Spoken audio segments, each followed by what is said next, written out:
Howdy folks, David Yelk here with Mr. Leo, 9-year-old OTTB. This is his 4th training session with me. We're going to do some mounted work, and then I'm going to send him in the trailer just as a review. I'm going to do that every day.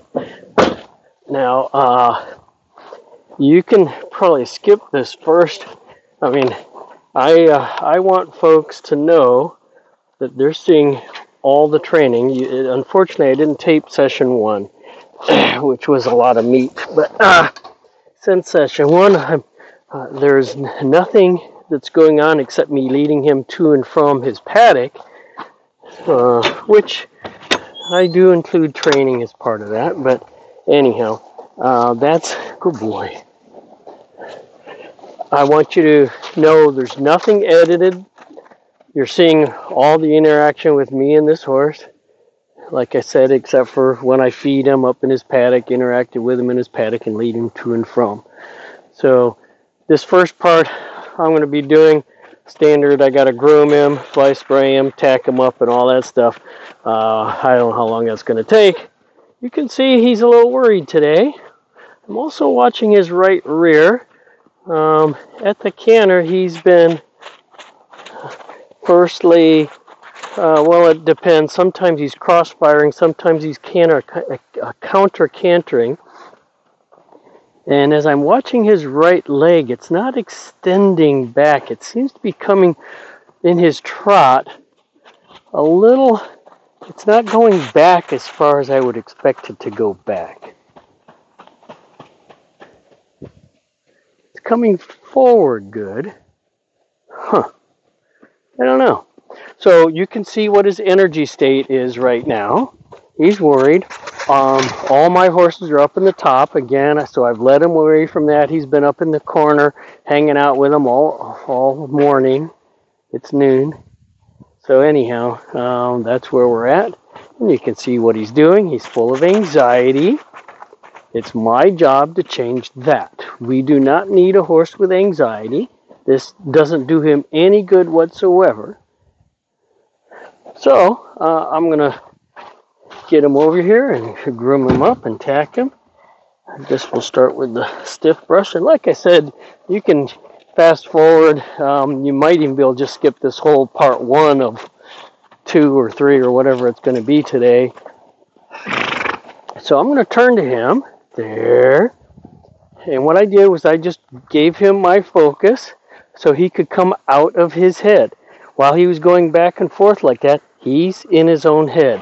What I mean by that is we could use the word egocentric if we wanted to anthropomorphize, but my point is he's only thinking about himself, how he feels, and what he needs. When he does that, he's thinking about himself. Okay, he was able to come to me, but I'm not focused on him. I was talking to you. Oops, where's the camera today? There you are. I was focused on talking to you, and I wasn't really paying attention to him, even though he voluntarily came in by himself. So you can see if I don't give him my attention, he's not going to give me his. So now I'm going to look him in the eye and interact with him and develop a conversation back and forth. I'm tapping him on the shoulder, and he's saying, I don't really want to talk to you right now, but he's got a lot of energy. Okay, so what I just did was dropped my energy down. You can see that my glance went down out of his eyes, and I've dropped my energy down. I want him to feel my low energy state, and I want him to adapt to it. I want him to mimic my energy. I want him to calm down. And I'm also going to tell him as he leaves like that, that's not what I'm looking for. So now I'm going to interact with him and change his feet. I'm going to look him in the eye. And you can see when he was over there, he was looking out of the round pen for help from other horses. And right there, he's looking out of the round pen away from me for other horses. I could interrupt that, but I'm pointing it out to you. Good boy. I want to give him positive feedback. Good boy. He needs some passive leadership. Now he needs active leadership. Excuse you. Excuse you. No. Come on in. Come on in. Grab a hold of yourself. Good. Good. I know this is hard sometimes. Good. Good. So you have to help the horse think about you instead of himself. It's one of the jobs of the rider / handler is to get the horse's brain the way they need it for that day. They're sentient beings with feelings, very sensitive, strong feelings. We can't expect them to operate like a machine every day the same, unless perhaps, it depends on their personality, but thoroughbreds are considered hot horses. They're more emotional than a cold horse, a quarter horse. And of course, this guy's a genius, so his brain is always thinking, always cooking. He's always got ideas.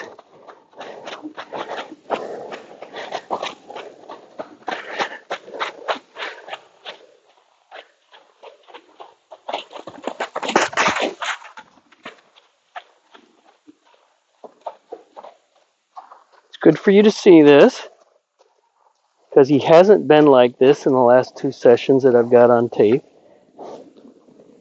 Good. He's licking and chewing. Good. He's got flies bothering him. I haven't fly sprayed him yet. Usually I do a rough brush first. Good. Good. So I'm not going to be upset over what he was doing. One of the reasons is that he had anxiety from being separated from those horses. And this is new stuff for him to come to school like this and be with me. I'm a new human for him. So he had high anxiety. One of the good outlets, one of the ways to leak poisonous emotional energy out is physical activity. You're sitting in a doctor's office, or worse, maybe, depends, on a dentist office, and you're going to get a root canal or something. You might be a little nervous, so you might have some anxiety. What's your knee doing right there? You might be in that office, sitting in that waiting room, and your knee might be going like this, up and down. That's emotional energy leaking out of your body. It's a positive way. Physical activity is a positive way to let emotional energy out. It's not a bad thing. It's a good thing. So his movement is making it easier for him to pay attention in class, you could say. It's one of the reasons why we have recess. We used to have recess in school. And I can see, it looks like Stryker or Pappy drug their teeth across his butt. I'm glad he doesn't have more bite marks where the saddle goes. He's not turned out with them, but they can reach over the fence. Good boy. So I want to give him some good positive feedback when he's doing the right thing. Good boy. Okay, I got just about done with my rough brush here, so I can get some of Mom's fly spray. Come on, walk with me. Good.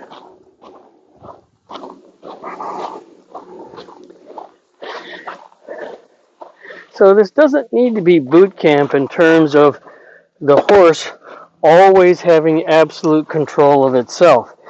I'm in a process of change with him. I'm asking him to change how he feels and performs and develop new skills on emotional auto-regulation and stuff.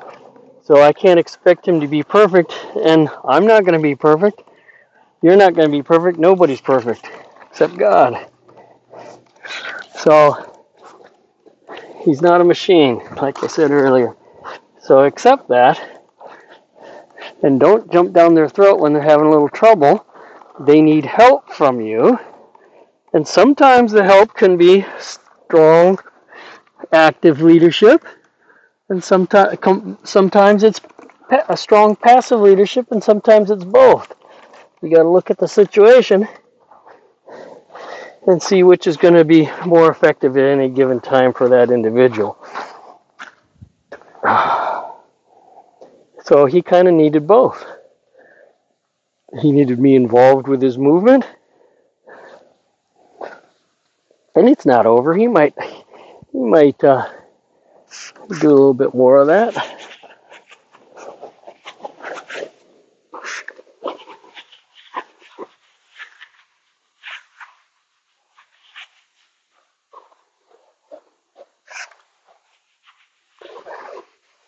But his breathing is stabilized, his respiration rate. He feels a little better. His head is coming down. And it's my job to help him feel better and not to make things worse. If I jump down his throat with a lot of discipline, if I raise his anxiety and the tension he's carrying in his body, that's going to make things harder for him to think and be what I want him to be. So,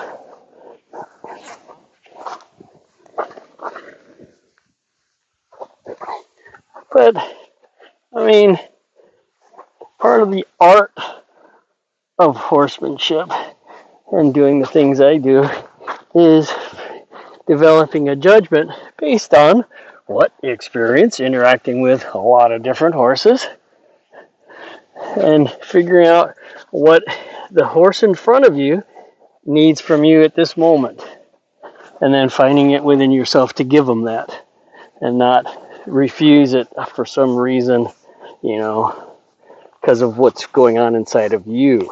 Get your feelings out of it.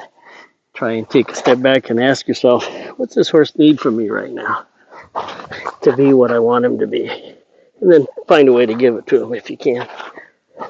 Good. Okay. He's all tacked up. I'm kind of hoping, I had suggested that y'all skip this video, but that little part in the beginning right there where he's all full of emotion, you can see the difference now. I'm not saying that it's over, that he might not regress and go back to feeling that way a little bit. That's okay. But it might be good for you to see that it's okay for a horse to feel that way when they first taken away. It's kind of like the horse that you go in their paddock with a halter and they want to walk or run away from you because it's like, that's not what I want to do today.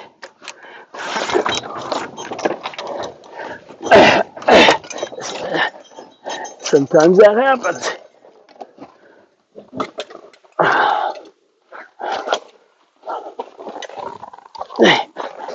You want to look at this at all? No? Okay, you don't care, do you? Incoming.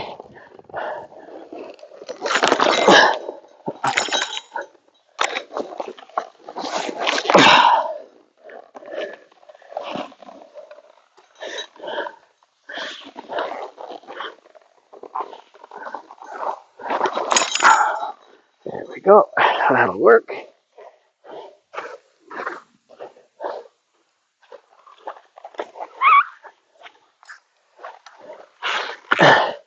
Thank you.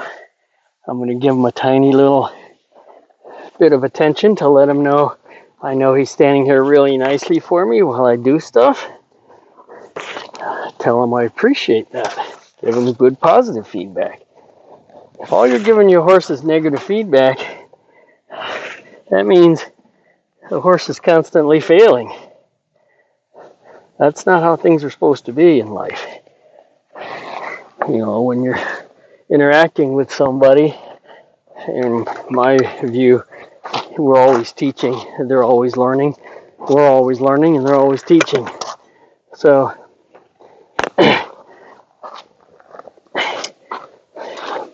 need to be setting them up for success, not failure. So I as he was going silly, I interacted with him, interrupted his thoughts to bring his brain into me.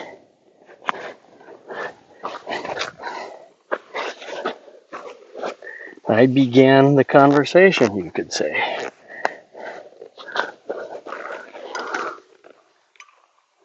Alrighty then.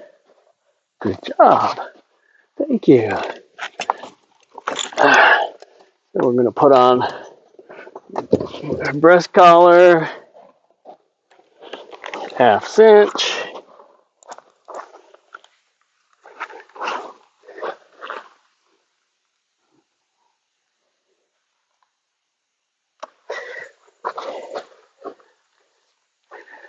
And as I mentioned at the beginning of this video, this is session 4.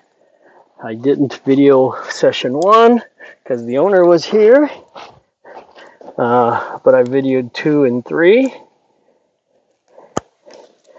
2 was trailer loading at Liberty, which we will review at the end of today's session. Yesterday was the same thing I'm doing now, this groundwork here and getting them tacked up, and some bridle work. I'll do a little bit of that today too. And then I mounted. And when I was all done, I took everything off of them and did the second trailer loading lesson. And that's all in 3 different videos from yesterday. Okay. Now we'll tighten that up a little bit.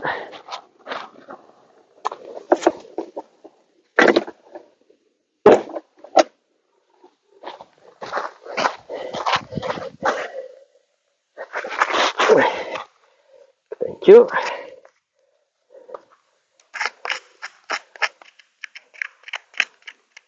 Thank you. Good boy. Looks like Fear might be coming tomorrow and putting some shoes on this guy. I want to get him out on the trails. Unfortunately, I'm not going to be able to videotape those for you. You know, if whoever I'm riding with takes pictures and videos, those will end up posted on my Facebook page, hopefully.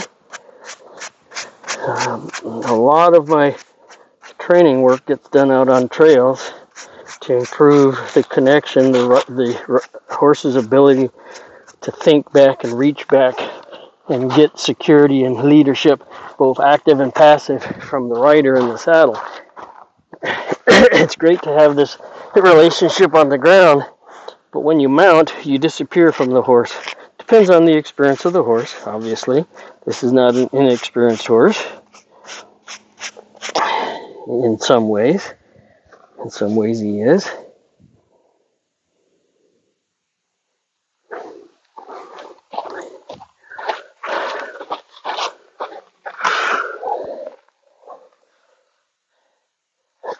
Thank you.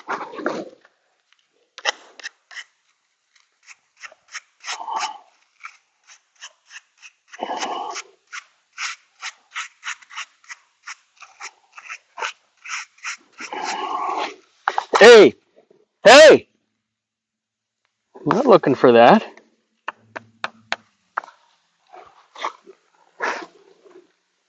Thank you.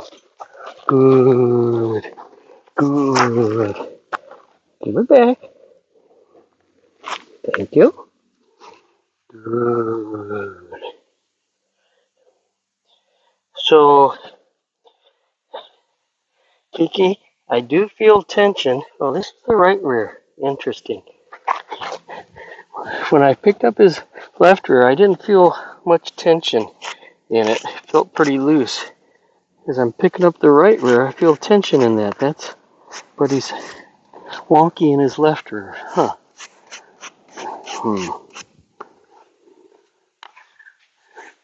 Of course, that could be if he's putting weight on his left rear, but he's not completely comfortable, or it's not working right. Maybe that could cause tension in his right rear when it's picked up. Whatever.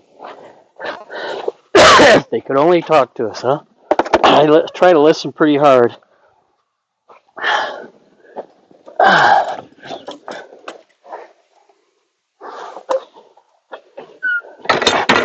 So I am going to send him around Real quick, walk, trot, canter.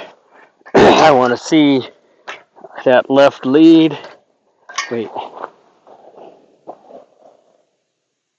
Oh, it is the right hind. He has trouble with his left lead.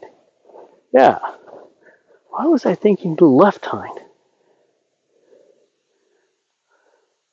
Yeah, he's having trouble with his left lead. So his right hind is the one, and that's the one that's not extending that far when he steps back. Yeah, okay. Thank you. Okay, so we're all ready to go except for bridling. I'm going to send him around. I want to get left and right leads. I want to see if I can isolate that left lead some more. When I quit him at the canter yesterday, he was giving me a good left lead. Good is a funny word, because if you watch his back feet, when he got a correct left lead, the which should be initiated off the right hind, he has got his left hind more synchronized with his right hind than with the diagonal pair, which should be the right front foot. The second beat in a canter, the first beat should be pushing off to the right rear. Second beat should be the diagonal pair of left rear, right front. Well, that left rear is not synchronized with that right front.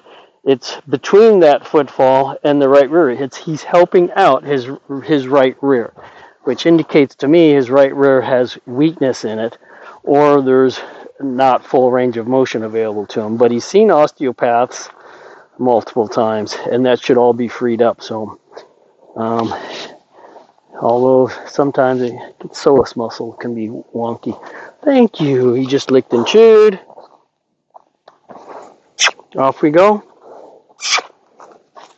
I'm going to try and do this today without a lariat, just my hand signals. See if he can be sensitive to that. And that threw his energy up already. I want to walk. I want a sane horse that's responsive, not reactive. You can see how his emotion went up. One of the reasons for this is he's emotionally separated from me now. He's on his own. He's out there. When he's with me, he's drawing security from me. Good. Good. So I'm going to let him come in like this and take an emotional break. I want to teach him to be able to control himself and stand on his own emotional 2 feet, so to speak, and find security from within. Right now he's finding the security with me. And when I send him out, it's, for a better word, I'll say it scares him. I mean, it doesn't, but that's what it feels like. And everything I tell you, these are opinions I have based on what I'm getting from him. I try to listen really hard to horses and let them know that I hear them. And that's why he asked if he could come in, and I let him come in that time. I didn't the first time. And he's licking and chewing. The whole idea here is my main teaching job has to do with his emotions. All the other stuff, secondary. I need to teach him to be secure and independent emotionally, and to be able to control and choose how he feels. Everything else will come along with that. I don't need to train the brain. He's genius. Okay, let's try that again.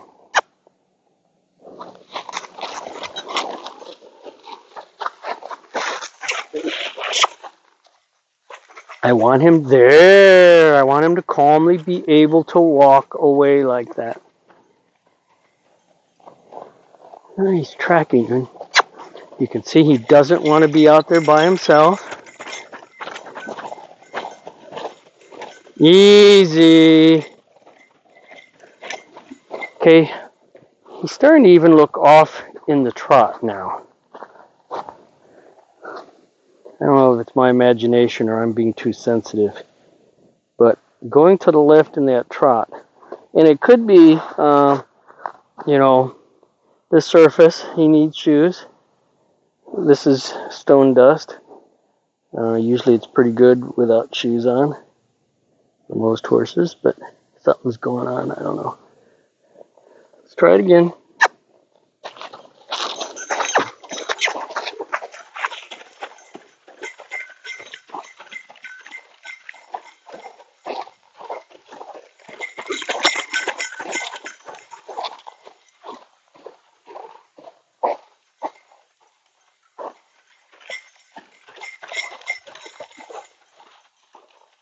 Good.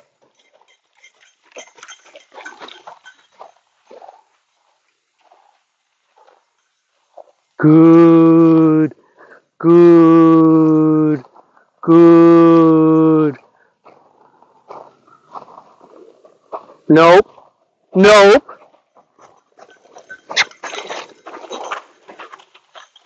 You're okay. You're okay.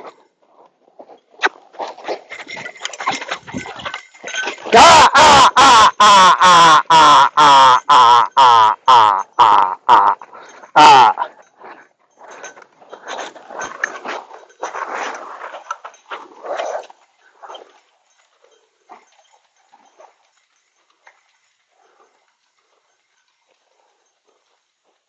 Bring it in. Okay, I want to throw a few words at Christiana right now. This is the part of him that can be scary for you. This is his emotionalism when he goes out there and when he starts hunching and doing all this active stuff. He's lost his mind because he's feeling too strongly, so he's not thinking. Our job when he's like that is to stop his feet and let him settle. Force stop his feet and sit there and pet him and let him grab a hold of himself until he can go, okay, I'm sorry, I lost it there for a second. Okay? So you need to have, I'll say, defensive riding skills adequate enough to be able to turn to him and say, stop your feet and stand still. And then let this happen. He just licked and chewed. And let him grab a hold of himself. He's an X-race horse. He's a thoroughbred. He's got a lot of feelings. And I don't know how new this is for him, for me to turn to him and say, let's talk about your feelings and let's set those aside. There's a chance nobody's ever had that discussion with him in his life before.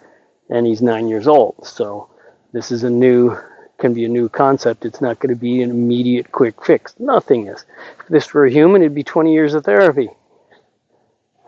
And still not fixed. So it's our job to help him through this, which means we have to be good enough on our inside. We have to be strong enough and supportive enough where he can depend on us.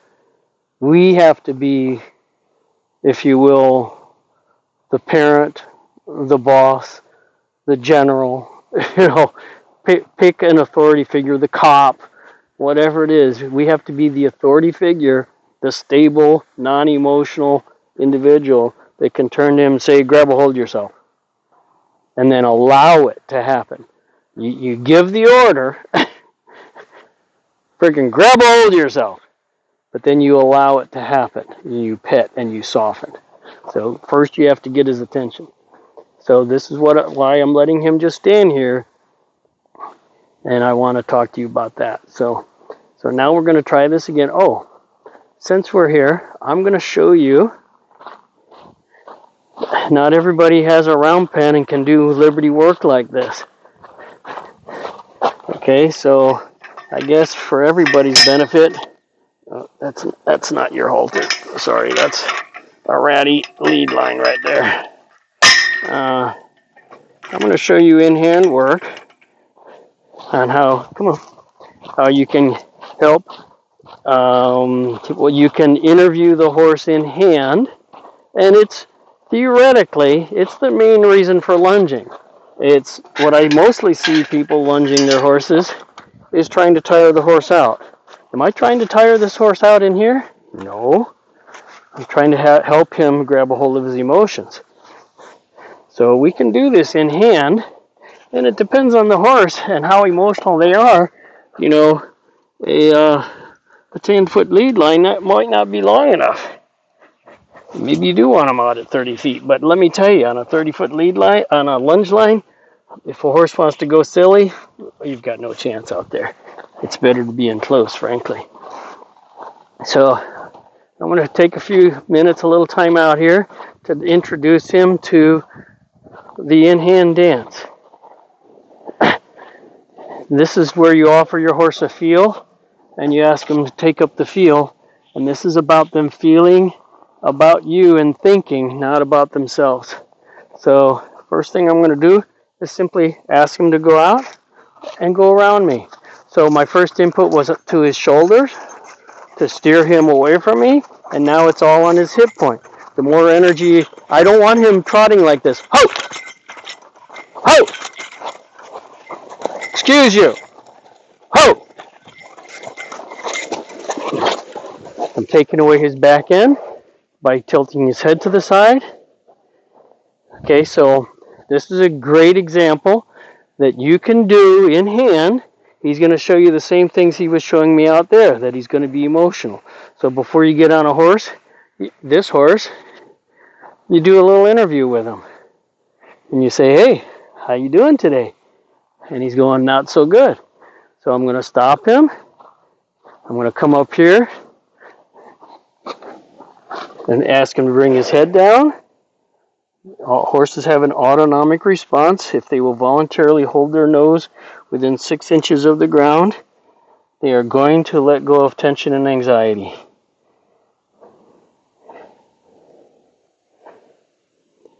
There's a lot of theories on the mechanism and the whys, but they're all theories. Nobody knows for sure.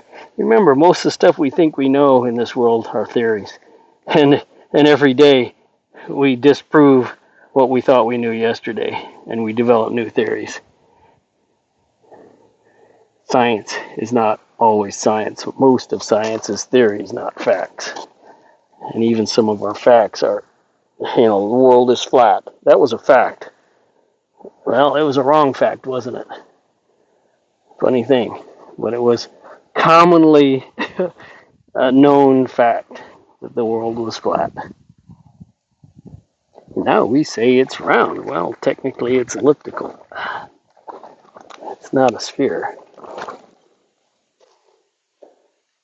I'm sorry, elliptical isn't the right term for a 3D object, is it? Okay. So he's licked and chewed. He's flung his head back and forth. Shaking your head like that is another way. I mean, it can be getting rid of flies. I don't see any flies on him. It's also getting rid of tension. Tension in his neck, head and neck. So I'm going to keep bringing this down. And the reason I'm doing this, I want to show him the difference between feeling good and feeling bad. When he's running around brainless, very emotional, he doesn't realize it because he's stuck in his own head, but he doesn't feel good at that time. Being that emotional frenzy is not a good feeling for anybody. When you come down from that, you kind of go, man, I need a drink or something. I don't know what happened there, but it's not a good feeling. So it's helpful if we show them what feeling relaxed and non-emotional can feel like, being at peace, and contrast it. And he doesn't dare. He's trying to hold his tension. He's trying to hold his tension in. I'm not going to let him hold his tension in. Good. So I need to show him the contrast, but there. Oh, no, you see how his nose keeps popping up? It means he doesn't feel like he can let go of his feelings. He needs to hold on to his feelings for whatever reason. Don't know the reason. Okay, and he's trying. There, good. There's another lick and chew. When you're working with your horse and you're seeing they're getting all emotional, first thing you should do is stop. Take a step back. And ask yourself, what's going on here and what can I do about it?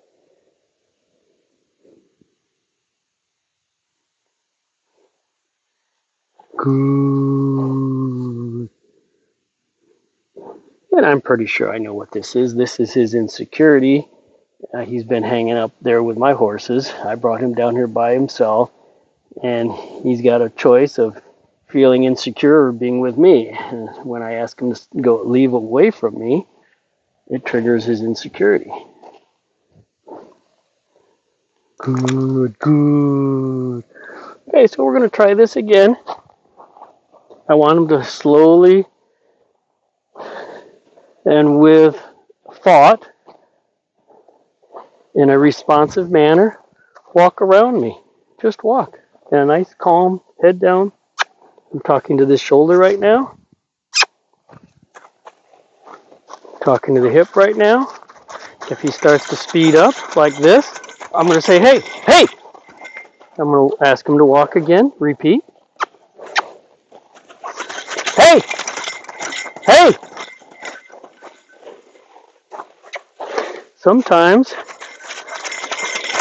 this kind of high-strung behavior like this, when they're going around, is from very poor lunging. People lunging a horse at the canter. You don't learn anything at the canter unless you've completely learned it to walk and trot. Good. Now, you see what happened there? He walked off for the first time without a bunch of wild-ass energy. I need to communicate to him how I feel about that. That is what I really want. I quit. Quit early, quit fast, quit longer. I needed to tell him that's what I want. You with me?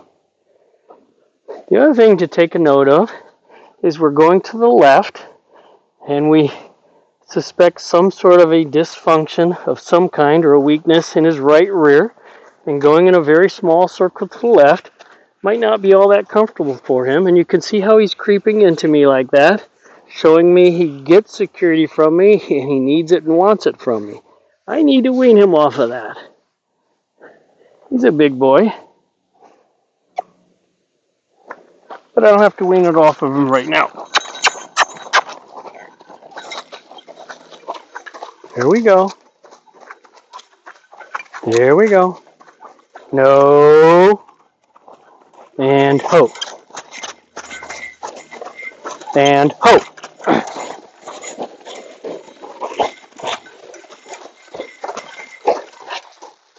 Thank you. You're okay. One of the ways I'm going to wean him off of me is by asking him to stand back there, not letting him come in. But then I'm going to come into him. Now, he just creeped into me by a step, and it was just as I was going into my brain, and I was talking to you, I'm going to come into him to help him out. Now he's licking and chewing. Now I'm going to ask him to back away from me. I could step away from him, but harder, excuse you, is to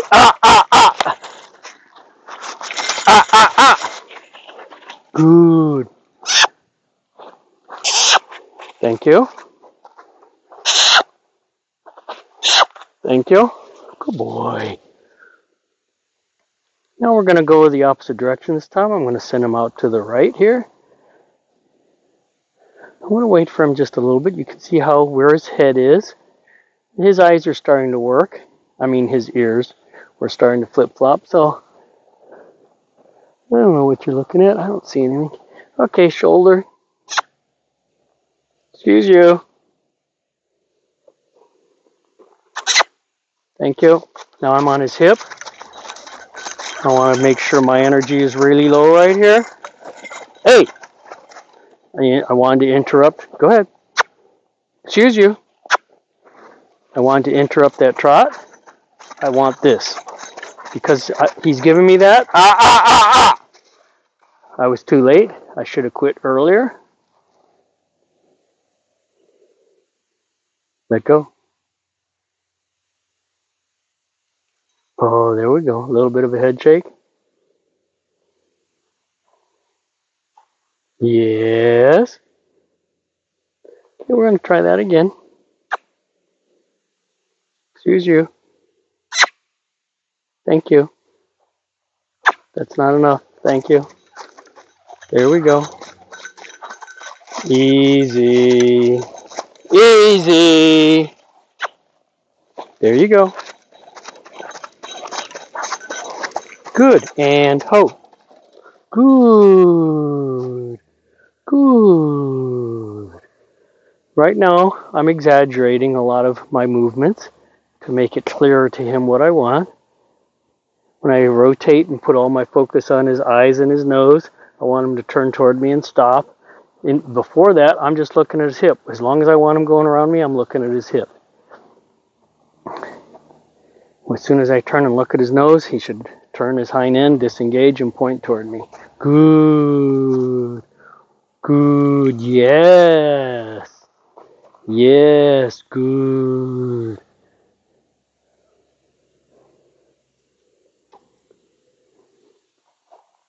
Nope.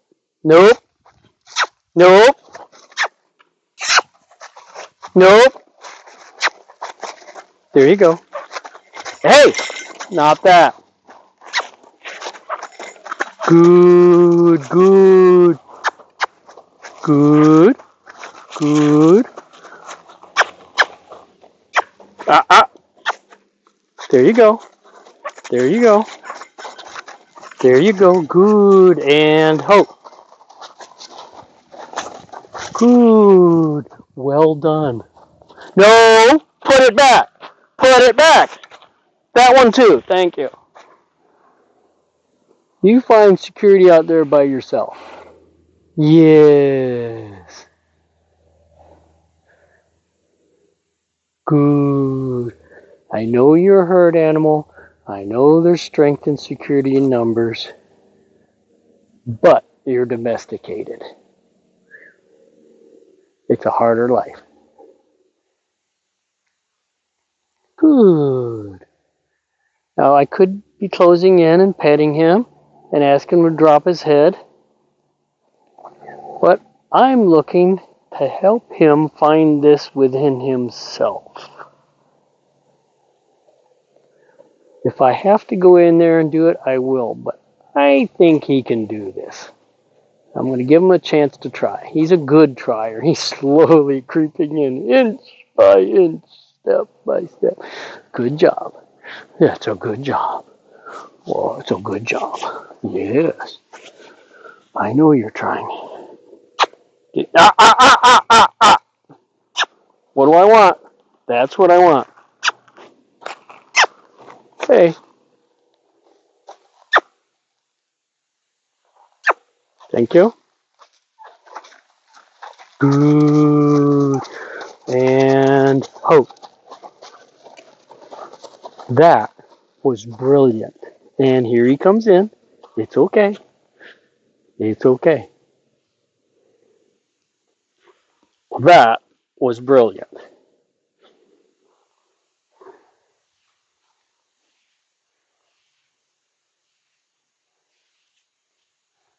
So I'm showing you all this in case you don't have a round pen. This is a way to do this in hand to help the horse come down from its emotions. And he's kind of crowding me right here. He's clinging. I mean, it feels kind of cool to have another sentient being cling to you for emotional security and support and all that, but it makes them dependent on you. I don't want this horse dependent on anybody.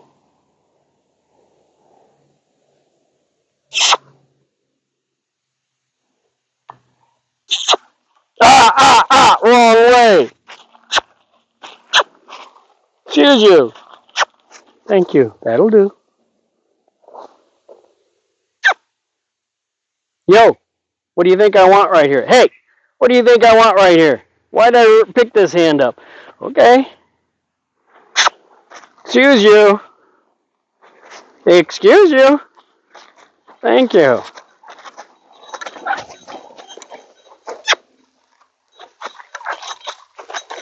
Okay, this is really good. You can see my focus is on his hip point. This is really good. Now I'm going to ask him to turn and go the other way without stopping. And hope. And then bring that shoulder right around and go the other way like that. Just walk. Excuse you. You can do this. You can do this. You can do this. Good. Not. Good. Good. This is a really good example here of a demonstration of me giving him feedback on how I feel. I'm being very specific about what I want from him. A walk. A relaxed, quiet walk. Good. I want to walk though. Standing still is not an option. Good. Good. Good. And hope. Don't come in. No, put that back. Thank you. And that foot too. Thank you. Good. You're okay. You can do this. So it appears going to the left is harder for him. It's got more emotional energy. That implies that there's a little bit of discomfort going that way. But it's not necessarily always true. Keeping in mind, when he is going that way, only his left eye can see me. That's connected to his right brain. When he's going the other way, his right eye is connected to his left brain. And there's not a very good networking center in horse brain halves.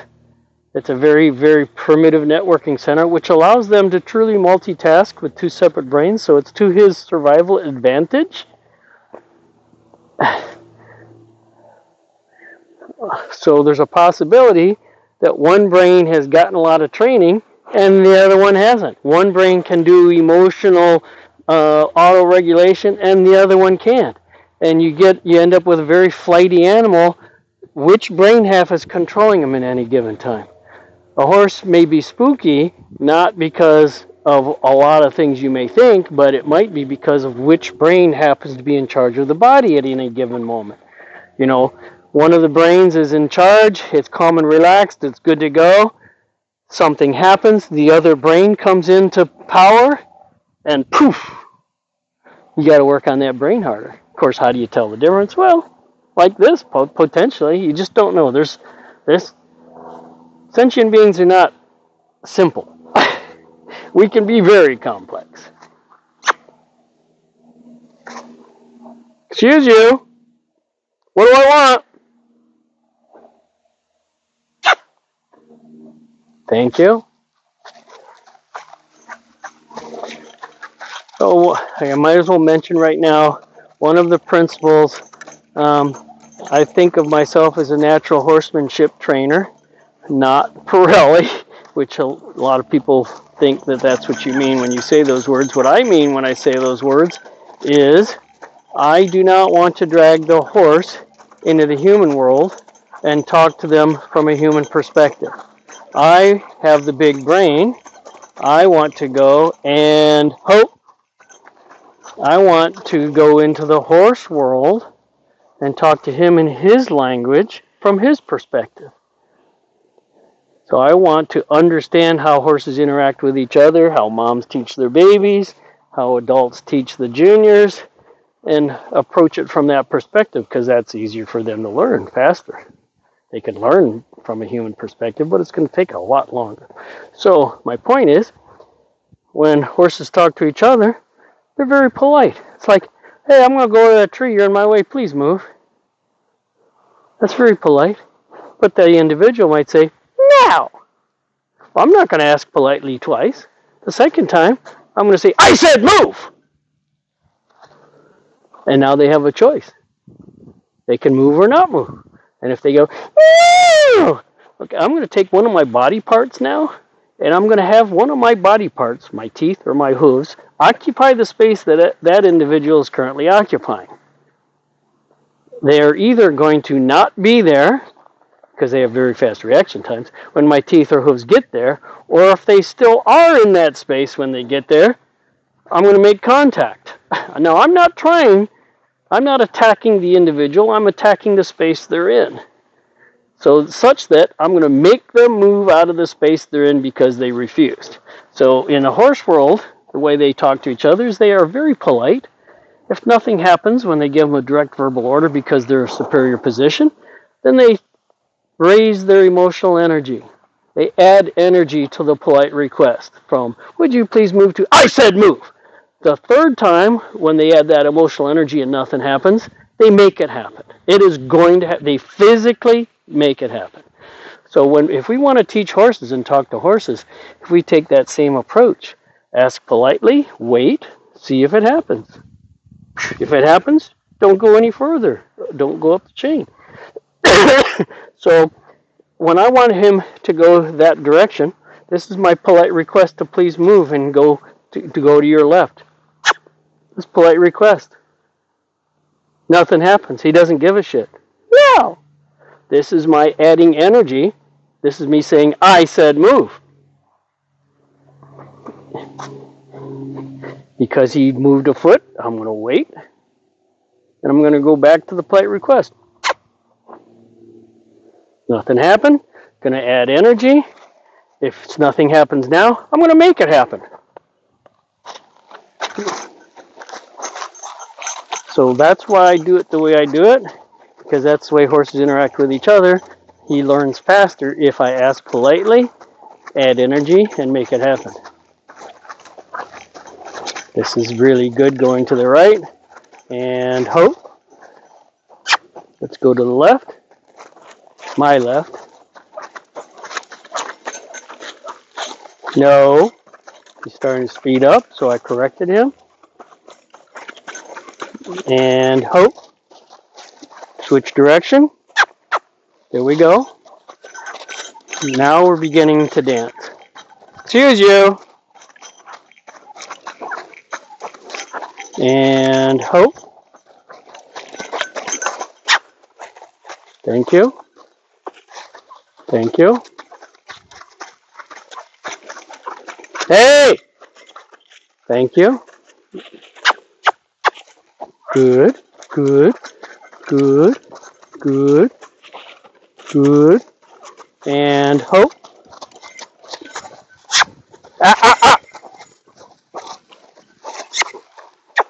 Thank you. Hey! Thank you. Good, good. And hope. Good. Hey! Flip those shoulders over. Thank you. Hey! Good. Good. And hope. Excuse you. Excuse you. Thank you. Good. Good.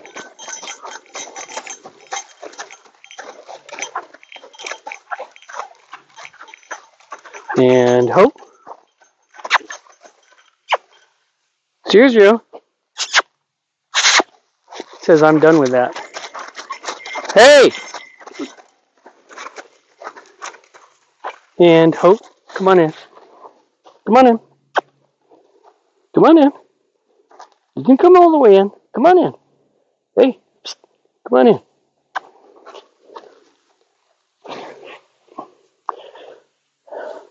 So today's training session is another really good example of you need to work with the individual in front of you, not the one you wish you had. So I had plans for today. I had a very specific plan I was planning to do. I was going to do just quick little stuff like yesterday here, a little bit of bridle work, get on the horse and ride him. Well, there's a hierarchy of foundational skills. If my horse can't think clearly because he's too emotional, what's he going to gain from me getting on him? It's much more important that he learns emotional stability and that he can grab a hold of himself and that he can become security independent, that he doesn't have to cling and rely on me for his security. Good. Yes. So my expectation of what I thought was going to happen today has changed based on his needs.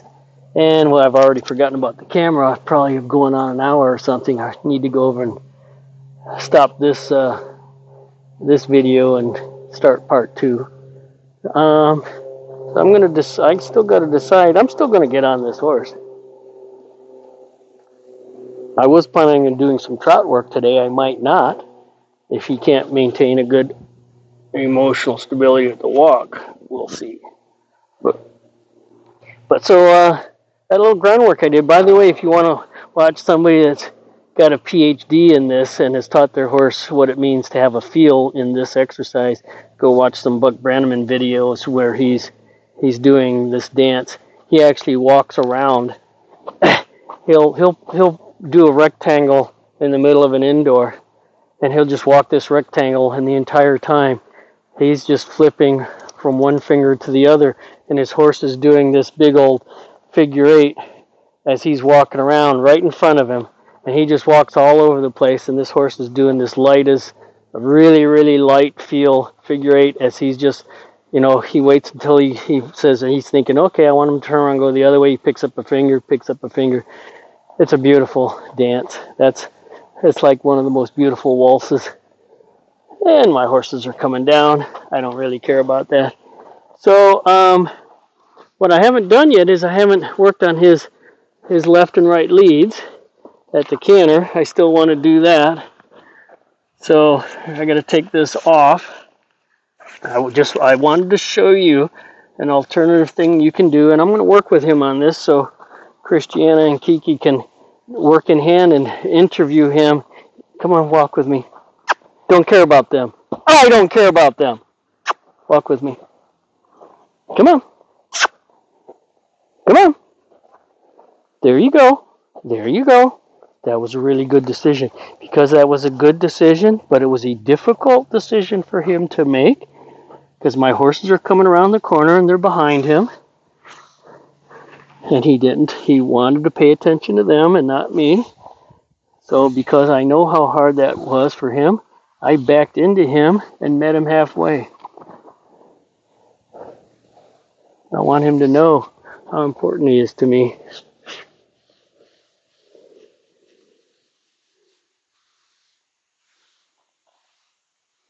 Okay, come with me. Thank you.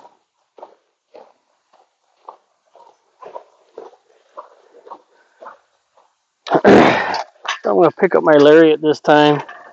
I tried to use my hands. I don't think that it was as effective communication yet because he's half paying attention. And that's okay. Part of the reason he doesn't, you don't always get all of his attention is because he's so smart. Nothing's really hard for him. And you can see what happened here. My boys go by. He disconnected from me and said, I would rather be with them than you. How would I feel about this if we were out on a trail right now and two riders on horses went by me and my horse says, I'm going with them? Oh, hell no. Good. So the good news is he's in between two states right now. He's in between wanting to be with them and understanding it's good to be with me too. So he immediately shut that down and turned and faced. Now he's not coming to me, and that's okay. Again, it'd be good to meet him halfway or even go all the way to him. Come on. There you go. There you go. I know. I understand. It's hard. Everything's hard. Yes. Oh, I need to reset the camera, don't I? Thank you. Appreciate it. Sorry for this long video. I didn't mean for this to happen. I got pretty focused with him. Getting his emotions under control.